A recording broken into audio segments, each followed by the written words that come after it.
आदरणीय अध्यक्ष महोदय, श्रद्धेय मंडल, विद्वद्गण, अन्य हमारे सभी विद्वत वरेण्य सभागार में उपस्थित सभी गुरुजन, सभी को सादर नमन करती हूँ।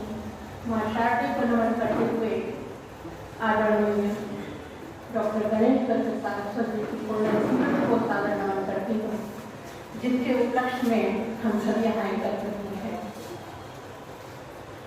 डॉक्टर गणेश दत्त सरस्वती से मेरा परिचय जब मेरे पिताजी ने कराया तो वो बड़ा मधुर परिचय था। आपके पिताजी श्री उमादत्त सरस्वती मेरे पिता के गुरु थे। मेरे बाबा पंडित केदारनाथ त्रिवेदी नवीन जी बिस्वा में कैथी टोला में जब वहाँ प्रधानाध्यापक होकर गए तो वहाँ उमादत्त सरस्वती, बाबा जी, रामनाथ सुमन जी, वहाँ बहुत पुराना एक पूरा का पूरा एक समझ लीजिए वो बिस्वा क्या है साहित्य उर्वर भरा है। कैथी टोला मोहल्ला उस वक्त ऐसा लगता था कि साहित्यकारों की पूरी बस्ती है। और वहाँ पर सन 1928 में मेरे पूज्य बाबा जी प्रधानाध्यापक होकर के गए थे और वहाँ पर सबने मिलकर के एक अभियान शुरू किया, कवि मंडल की स्थापना की, नवीन कवि मंडल की स्थापना की। और उसकी बैठकें पहले मासिक होती थी, फिर पाक्षिक होने लगी और फिर साप्ताहिक होने लगी। और इस प्रकार से जितने युवा रचनाकार होते थे उनको वहाँ सुना जाता था, परिष्कार किया जाता था, उनको आगे बढ़ाया जाता था। और किसके द्वारा परिमार्जन मिल जाता था ये पता ही नहीं चलता था कि हम कब मंच कर अगले मंच पर पहुंचे। ये बहुत बड़ी बात है।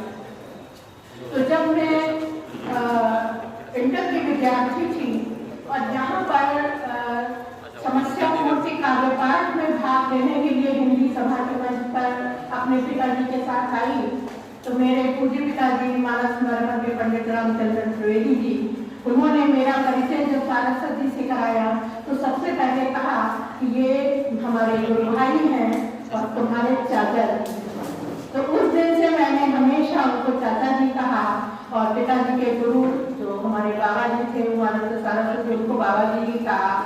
और मुझे ये तो मुझे स्मृति की बात है, जब मैं जान परिचय कराया गया उसके पहले न जाने कितनी बार किसी मंच पर वो सामने जो मंच है वहाँ कार्यक्रम होता था। और मैं जब बहुत छोटी थी और वहाँ के कार्यक्रम में आती थी तो सभी के गोद में बैठकर सबकी मालाएं बटोरती थी।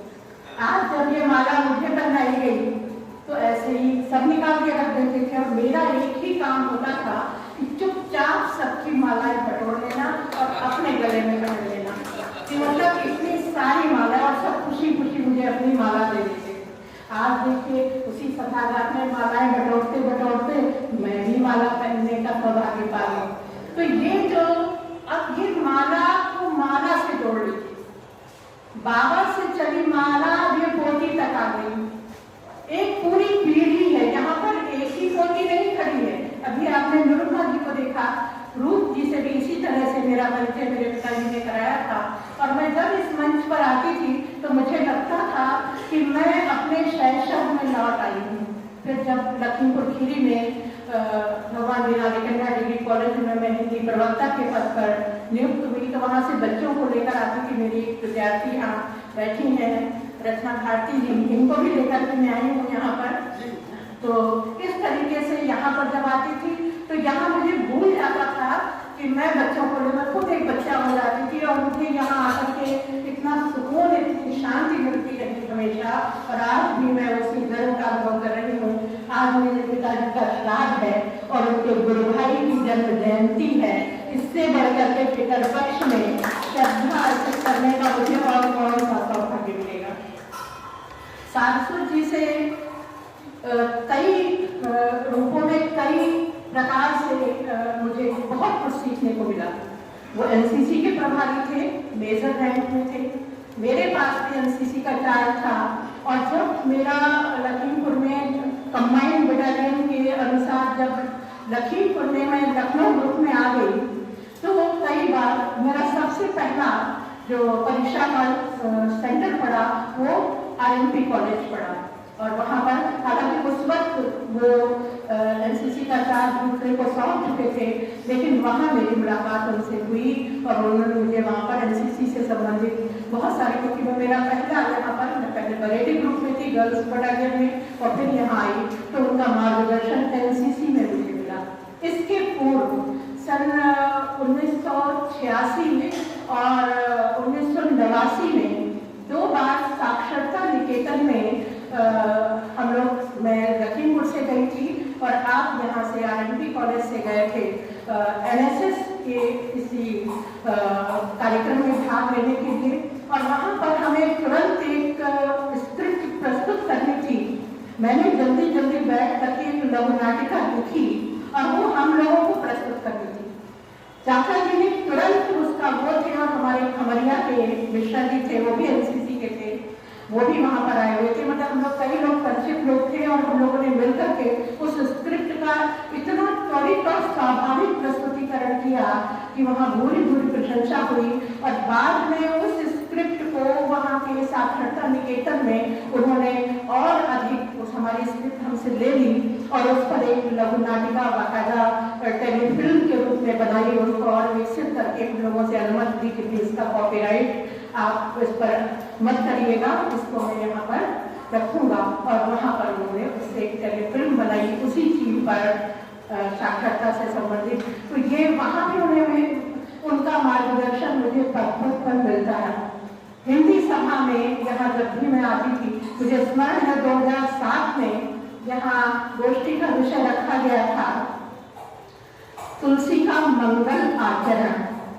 सभी लोग, काफी लोग भ्रमित थे, मंगलाचरण होना चाहिए था, ये मंगलाचरण को रख दिया।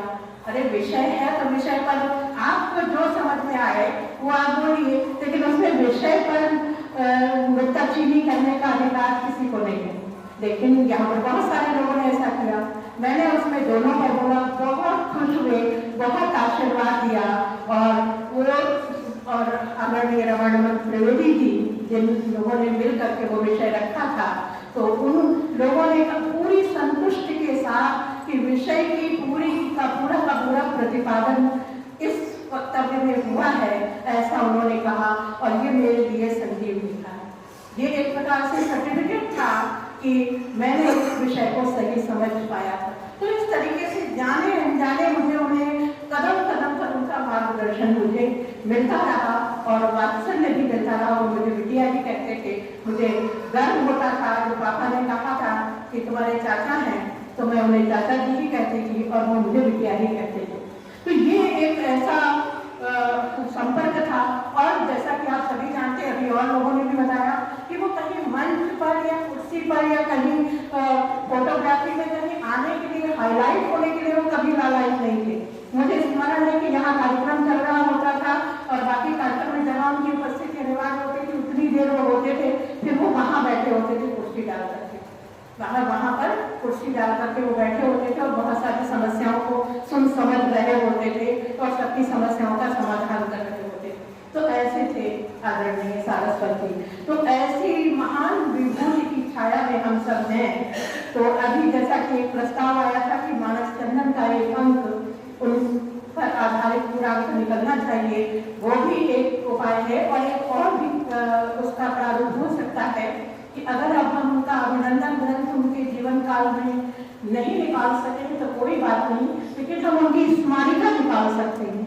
एक स्वतंत्र ग्रंथ के रूप में उनके बहुत से शिष्य हैं, बहुत से साहित्यकार हैं जो उनके जानकार हैं और उन पर लिखने के लिए लालायित हैं। तो एक स्मारिका, एक ग्रंथ के रूप में भी प्रकाशित की जा सकती है और अगली जयंती पर उसका लोकार्पण किया जा सकता है। अभी जैसा कि उनकी कृतियों के बारे में अगर हम कहें, समय बहुत ज्यादा नहीं लूंगी, केवल एक ही कृति के बारे में, और वही कृति सनेही मंडल के कवि दो खंड। अगर इसी एक कृति को ले ले, सनेही मंडल के कवियों को के वृत्त को इकट्ठा करके लिखना इतना आसान नहीं था, क्योंकि सनेही मंडल के कवि कौन थे?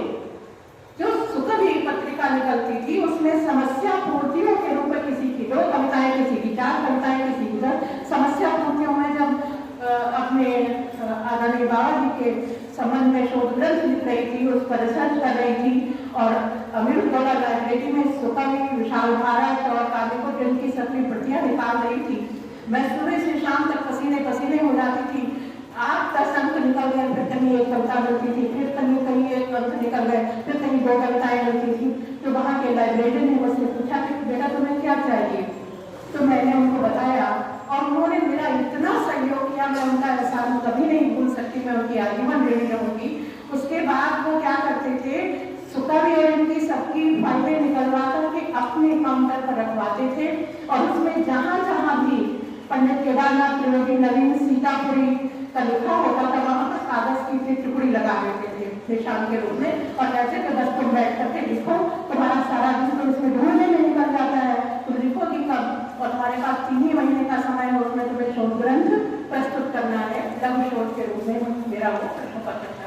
तो इस तरीके से कदम कदम पर तो स्नेही मंडल के कवियों के वृत्त को इकट्ठा करके कितने कवियों का जीवन वृत्त उनकी रचनाओं सहित लिखना ये साधारण कार्य नहीं था, जिससे आदरणीय सारस्वती ने पूर्ण किया और ये अपने में एक मानक है।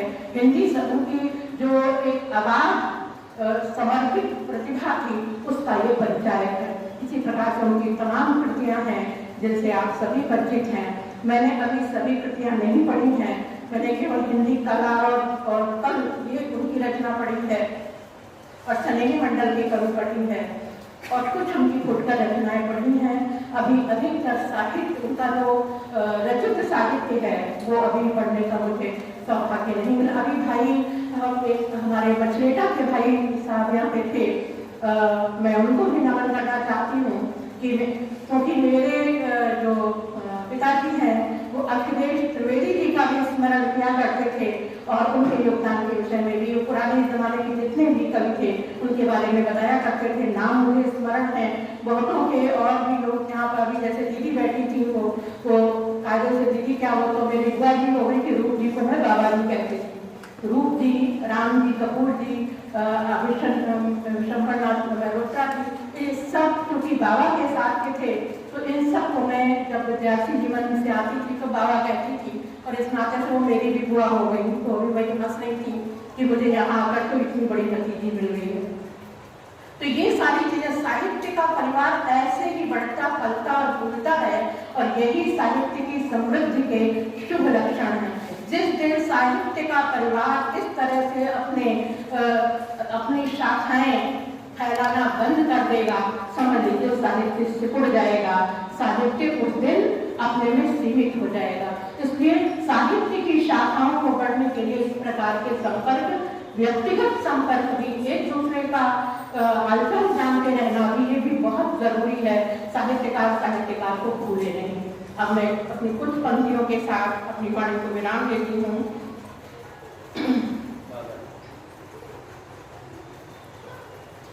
आचार्य वर्य श्री गणेश दत्त की सारस्वत प्रतिभा से मंडित, आचार्य वर्य श्री गणेश दत्त जी सारस्वत प्रतिभा से मंडित, शिक्षक, लेखक, कवि, भक्त, मनीषी, संपादक, भाषा के पंडित, कर्मठ, ज्ञानी, प्रेरक, उद्बोधक, सदा रहा जीवन अनुशासित, स्वाध्याय निरत, प्रखर मेधाबल, सहज सरल विश्वास अडिग, सीतापुर जनपद के गौरव, सीतापुर जनपद के गौरव, हिंदी के योद्धा अतुलित, लिखे 18 ग्रंथ, गद्य ग्रंथ किए 6 संपादित, बृहत् काव्य विविधा रचना, अंतर बनी 10 काव्य सुराजित, सादर वंदन, मानस चंदन, यशः काय जग कीर्ति अबाधित, सादर वंदन, मानस चंदन, यशः काय जग कीर्ति अबाधित। और अंत में एक छंद प्रस्तुत है। स्नेही रहे हिंदी के हितैषी लोग के सदा, स्नेही रहे हिंदी के हितैषी लोग के सदा, स्वार्थ परमार्थ कर्म धर्म को नमन है, स्वार्थ परमार्थ कर्म धर्म को नमन है, यथा नाम तथा गुण पुंज प्रेरणा के रहे, शिक्षक विनीत भक्ति भाव को नमन है, सृजन विपुल गद्य काव्य वैविध्यमय, सृजन विपुल गद्य काव्य वैविध्यमय, लेखन अजस्र चित चाह को नमन है। पूज्य श्री गणेश दत्त सारस्वत कीर्ति शेष, पूज्य श्री गणेश दत्त सारस्वत कीर्ति शेष, उनके अहेतुक स्नेह भाव को नमन है। उनके